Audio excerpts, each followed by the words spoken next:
जो समस्त विद्याओं से पार पहुँचे लोग हैं,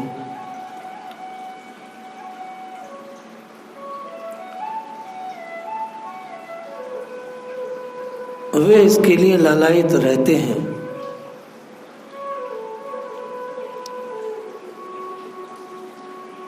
क्योंकि जिन्होंने समस्त वेद शास्त्र इत्यादि पढ़ लिए हैं, हर प्रकार से तप साधना कर ली है, उन्हीं के हृदय में साकार ब्रह्म का प्रकट्य होता है। ये आसान नहीं है।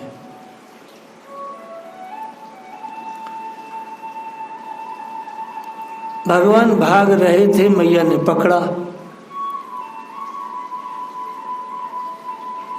और साटी हाथ में है। मैया मार नहीं रही है लेकिन डरा रही है उस ईश्वर को जिससे संसार डरता है।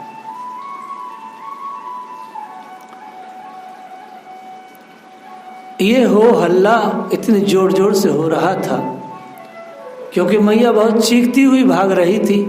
ठहर, मैं अभी पकड़ती ऐसा करती, और भगवान भी हो हल्ला करते हुए ही भाग रहे थे और रो भी रहे थे और भाग भी रहे थे। प्रश्न यह है कि भगवान रो क्यों रहे थे और चिल्ला क्यों रहे थे। भगवान ने विचार किया कि जो बेचारी गोपियां हैं जो मेरे लिए तरसती हैं, वह भी जरा देख लें कि लीला क्या है, और फिर आगे की लीला भी सुंदर बनेगी। तो जोर जोर से जब रोए तो आसपास की जो गोपियां थी वो सब के सब आ गई और इकट्ठी होने लगी, क्योंकि वह तो मौका ही देखती थी कि किसी प्रकार से कोई सौभाग्य से बहाना मिले और हम बालक कृष्ण का दर्शन करें।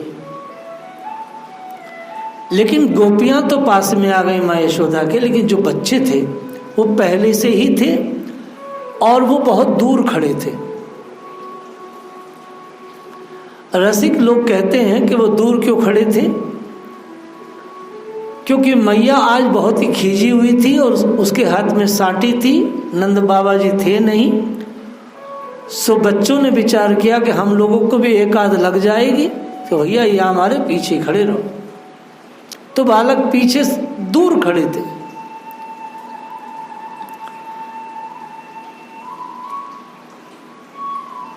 श्री गोपियां आई, उनमें युवतियां भी थीं और माँ यशोदा की जितनी समवयस्का भी थी। तो जो युवतियां थी वो शांत रही, जो समवयस्क गोपियां थी माँ की उम्र की बड़ी बूढ़ी गोपियां, उन्हें ये सब कृत्य देख करके बहुत ही गुस्सा आया।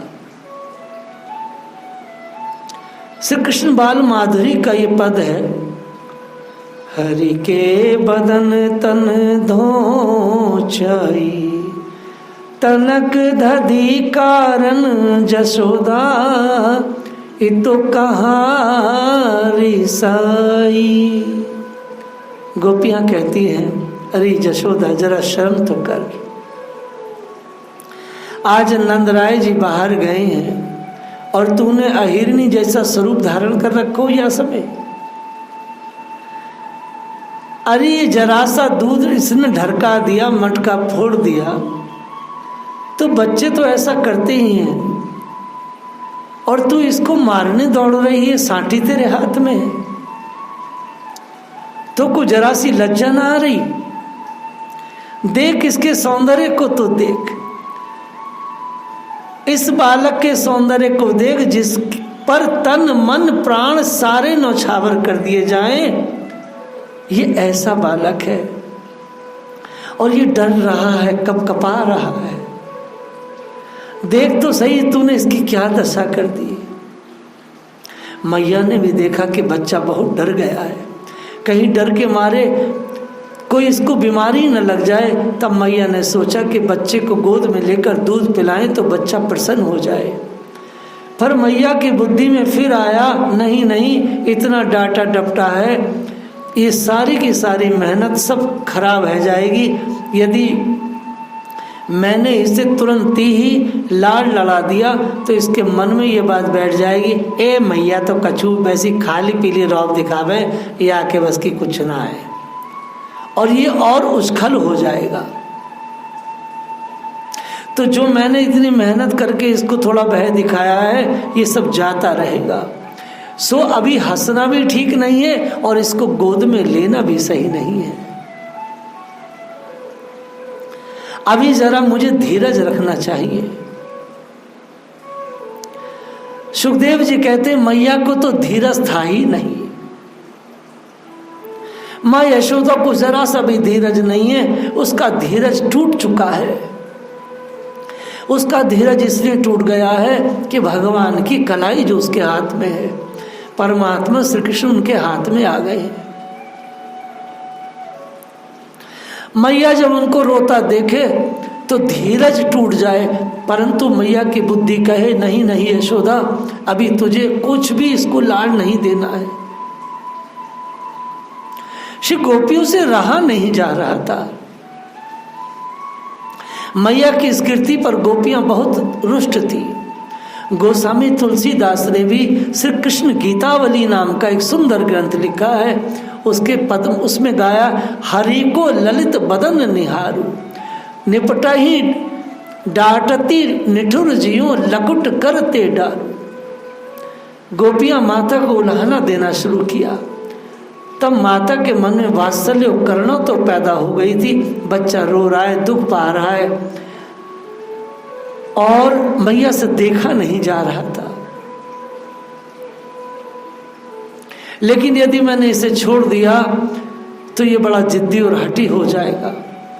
अगर मैंने इसे ऐसे छोड़ दिया तो अभी अभी इसने मुझे धमकी दी थी कि मैं वन की ओर भाग जाऊंगा। ये मेरा बच्चा अगर वन की ओर चला गया तो मैं तो कहीं की ना रहूंगी, जानवर इसको काट लेंगे। उधर घर का काम भी सारा पड़ा था। श्री कृष्ण को कलेवा कराना था, श्री कृष्ण को ताजी माखन देना था, सब कुछ मैया की सेवाएं पड़ी थी। मैया ने विचार किया, अभी तो इसने दूध पिया, ये एक काम करती हूँ, मैं इसे ना तो मार रही हूँ और ना इससे कुछ कहूँगी। ऐसा करते हुए कहीं भाग ना जाए, छोटा सा बच्चा है।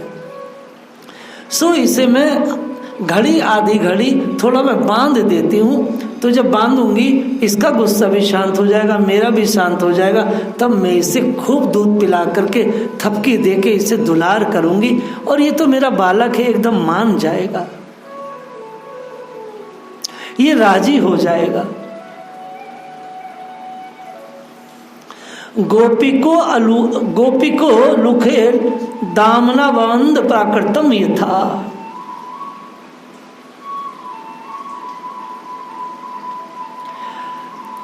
उस परमात्मा को यशोदा मैया बांध रही है, जो भीतर भी है बाहर भी है, जो सब जगह व्याप्त है, अनंत है। अनंत में बाहर भीतर की कल्पना नहीं, वहाँ जहाँ बाहर भीतर की कल्पना नहीं, सीमा नहीं, वहाँ कौन बांधे। जो सारी इंद्रियों से अव्यक्त जगत में, वही जगत के बाहर भी है, ऐसे परमात्मा को माँ यशोदा बांधने चली है। उस ईश्वर को माँ यशोदा अपना पुत्र मान बैठी है। ये उसके लिए बड़े सौभाग्य की बात है। और भगवान ये कभी नहीं चाहते हैं कि जो यशोदा का भाव का पुत्र भाव है वो किसी भी पल जरा सा भी घटे। भगवान ऐसा नहीं चाहते हैं। लोग शंका करते हैं, फिर भगवान अज्ञान में रखना चाहते हैं क्या मैया को? नहीं नहीं,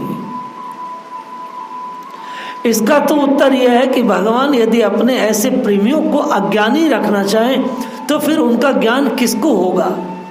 जो ज्ञान की परिसीमा है और जो ज्ञान का चरम और परम फल है वह भगवान है, और वो भगवान माँ यशोदा की गोद में खेल रहे हैं। तो कहते हैं ऐसा अज्ञान श्रेष्ठ है जिसकी परमात्मा गोदी में खेले और वो अज्ञानी भी रहे, तो ये अज्ञान श्रेष्ठ है। क्योंकि माँ यशोदा ने इससे पहले गोपियों एक ब्रह्मवादिनी गोपी से कहा भी है और मैंने ऐसी कथा बोली भी थी। मैया ने इस प्रकार सोचकर बांधने का उपक्रम तैयार किया, इसको बांधकर मैं घर के कामकाज में लग जाऊंगी। लेकिन आप विचार करो, मैया ने कौन सी रस्सी से बांधने का विचार किया? वो रस्सी नहीं थी जिससे मैया गाय को बांध करके दूध दूती थी, नहीं। मैया ने विचार किया, यदि मैं इस रस्सी से बांधूंगी, मेरा लाला तो बहुत कोमल है, इसको बहुत कष्ट होगा, ये बड़ा मृदुल है, बड़ा कोमल है। मैया बांधना तो चाहती है, लेकिन बड़े प्रेम की रेशम की बहुत ही कोमल डोरी से मैया ठाकुर जी को बांधना चाहती है। रेशमी छोटा सा फीता था, बहुत ही मुलायम सा। मैया ने सोचा ये बड़ा कोमल है, इससे जरा धीरे से बांधो, इसकी नन्ही सी तो कमर है, अभी अभी तो मैंने इसे सवेरे सवेरे इसको चांदनी पहनाई है, इसकी जो कटी है मैया की अंजलि में आ जाए, मतलब जैसा हमारा हाथ है तो भगवान की जो कमर है मैया के ऐसे हाथ में आ जाए, इतनी छोटी उनकी वो है कमर। तो एक बिलान की रस्सी मैया ने विचार किया कि इससे ये उखल से बंध जाएगा।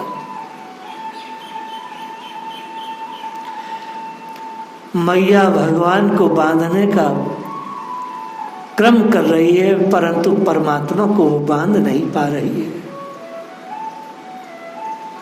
मैया ने विचार किया कि अभी अभी तो मैंने इसकी कमर में चांदी की तगड़ी बांधी थी, लेकिन ये मुझसे अब बंद क्यों नहीं रहा है। मैया घर की सारी डोरियां लाने लगी, अब घर की सारी रेशम की डोरियां चूक गई। गोपियां बोली, मैया देख, इसके भाग्य में बंधन लिखा ही नहीं है, तेरे बांधे ये बंधेगा नहीं, इसे तू छोड़ दे। अरे मैया तू इसे छोड़ दे। मैया बोली, तुम ही लोगों ने मेरे बच्चे को बिगाड़ा है, जब तुम्हारे घर जाता है तो मुझे उल्हाना देती हो, इसको टोकती नहीं, डांटती नहीं हो। क्या तुम लोगों को इसको डांटते हुए इससे भय लगता है? मैं तो इसकी माँ हूं ना, मैं बच्चे को कैसे अपने सामने बिगड़ने दूं? मैं तुम लोगों की बात नहीं सुनूंगी, इसको मैं नहीं छोड़ूंगी, मेरा बच्चा बिगड़ जाएगा, अभी तो मैं इसे बांधूंगी। गोपियां कहती, ठीक है मैया, तू बांध ले। गोपियां ताली देकर हंस रही हैं, क्योंकि मैया का सारा क्रम जो है फेल हो रहा है।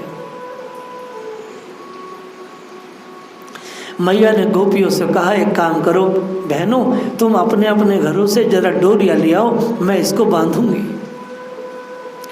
गोपियां कहती, चलो आज हम भी देखेंगे ये कैसे बंधेगा तुमसे। घरों से बढ़िया बढ़िया रेशम की डोरियां, कोमल से कोमल, मृदुल से मृदुल जो घर में डोरियां मिली, लाकर ढेर लगा दिया। मैया ने कहा, अब तो बांध दूंगी, 1 2 4 6 डोरियां, जितनी डोरियां जोड़ती चली जाएं, बस वही 2 उंगल छोटी रह जाए। गोपियां बार बार कहती, मैया तू इसे बांध ना पाएगी, तू ये बांधने का काम छोड़ दे। मैया के मन में आया, इतना उद्यम करने के बाद भी यदि नहीं बांध सकी तो ये ढीठ हो जाएगा, सोचेगा मैया मुझे बांध ही नहीं सकती, ये बार बार अंगूठा दिखाकर ये मुझे चिढ़ाएगा और बहुत ये ढीठ हो जाएगा।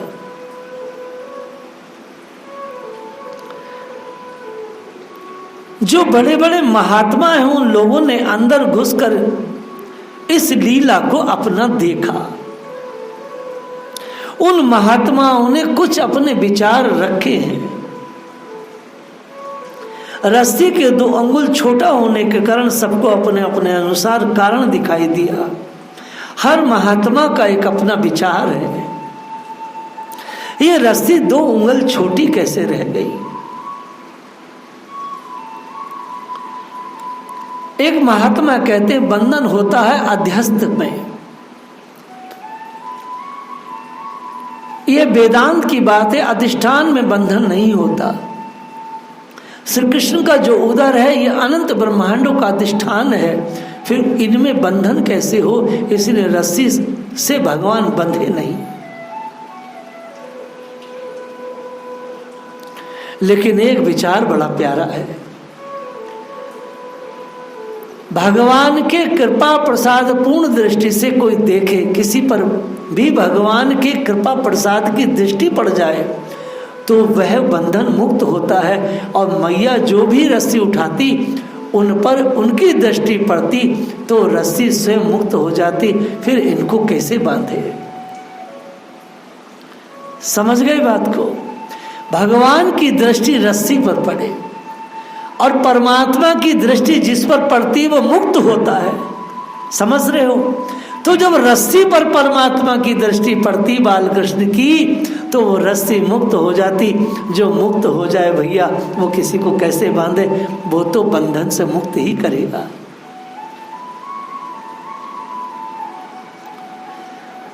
चौथा भाव यह है कि रस्सी यशोदा मैया, यह तो रस्सी यशोदा मैया की है ना, अच्छी बात, सद्गुण से ही बांधना चाह रही है, किंतु सद्गुण से भगवान रीझ जाए ऐसी बात नहीं है।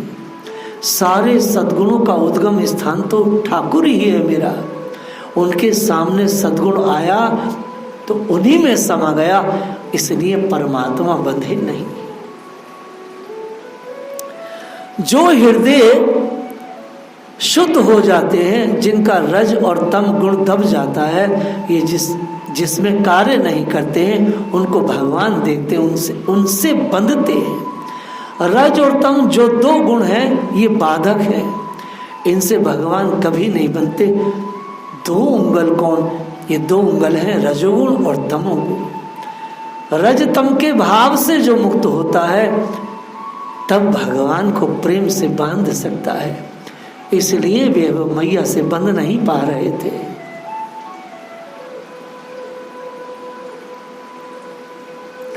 ज्ञानियों की आंखों ने देखा कि जहां बाहरी नाम रूप होता है वहां बंधन होता है। ये तो अनाम और अरूप है, इनमें बंधन की कल्पना नहीं है। जब नाम नहीं रूप नहीं तो ठाकुर जी को माँ यशोदा कैसे बांध सकती है?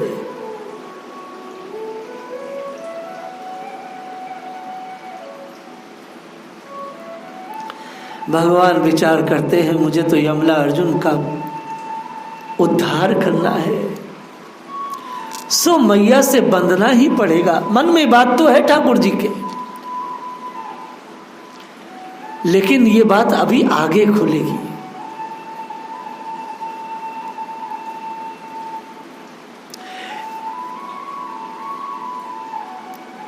एक प्रेमी भक्त के मन में ये विचार आया, यह ज्ञान मिश्र प्रेम था। ये भगवान की कृपा सब पर करती है। जो संसार में सर्वदा द्वैत मानते हैं उनको भी कहीं कृपा आ गई तो मुक्त कर देगी। जो असंग होते हैं वे कहीं बंध जाते हैं, अथवा असंग लोग भी प्रेम से बंध जाते हैं। इन दो भावों को सूचित करने के लिए दो उंगल रस्सी छोटी रह जाती थी।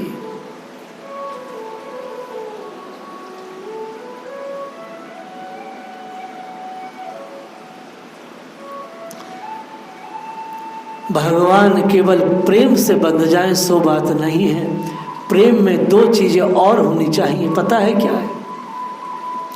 यही सबसे महत्वपूर्ण बात है आज की। मां यशोदा में प्रेम तो है, तो परमात्मा प्रेम से बंध क्यों नहीं रहा है? प्रेम में दो चीजें और होनी चाहिए। एक तो बांधने की व्याकुलता, और दूसरी जो बंधता है उसकी कृपा का आश्रय।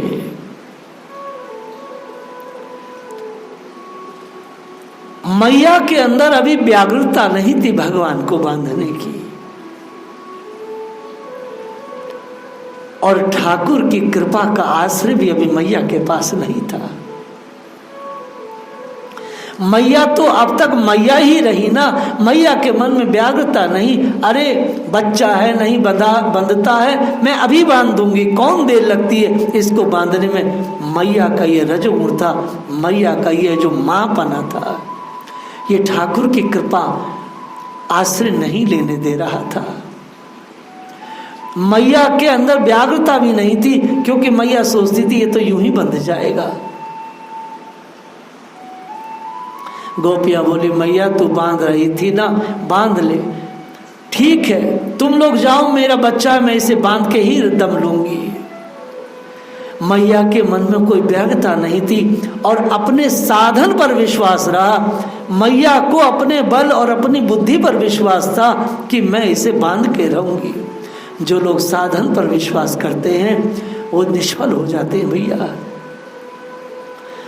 वहां पर जहां व्याग्रता पैदा हो जाती है और साधन का बल भी जब छूट जावे, साधन अभिमान भी जब छूट जावे, तभी ठाकुर बंधता है।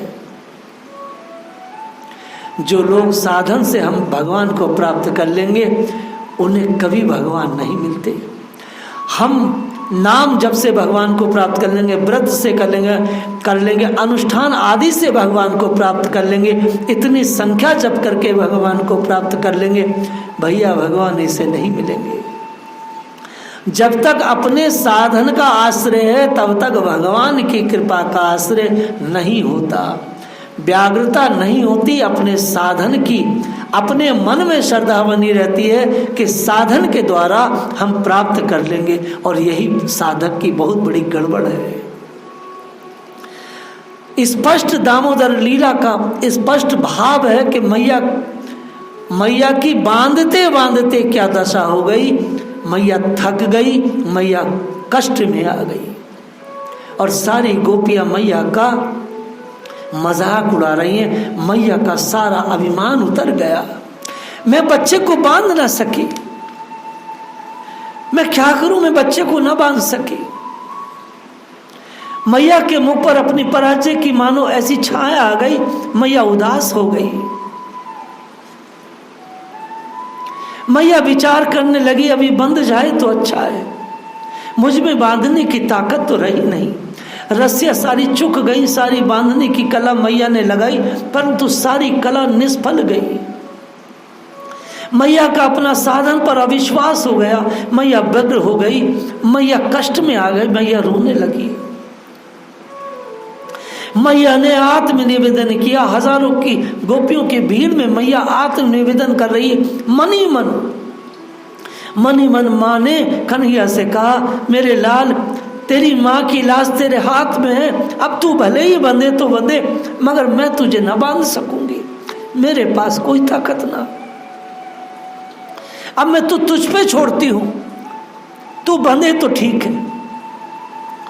मन के भाव ने ऐसा कहा कि कन्हैया मेरा बड़ा दुलारा है, मेरी माँ अपनी माँ की लाज रखेगा, माँ को इतना सुख देता है। मेरे बेटा तुझे मैंने वृद्धावस्था में पाया है, मैं इस समय तुझे न बांध कर बहुत दुखी हो रही हूँ, पुत्र तू मुझसे बंध जा। ये बातें मैया आत्मनिवेदन में कह रही है, प्रत्यक्ष में नहीं कह रही है। यह समय मेरी इज्जत रख ले मेरे बच्चे। ये जो 2 उंगल थे, ये 2 उंगल क्या है, एक तो व्याग्रता का अभाव और दूसरे कृपा का आश्रय। ये 2 उंगल छोटी रह रही थी, भगवान ने देख लिया। हम भगवान को खरीदना चाहते, साधन का मूल्य देकर हम भगवान को लेने के लिए अपने को सामर्थ्य समझ लेते हैं।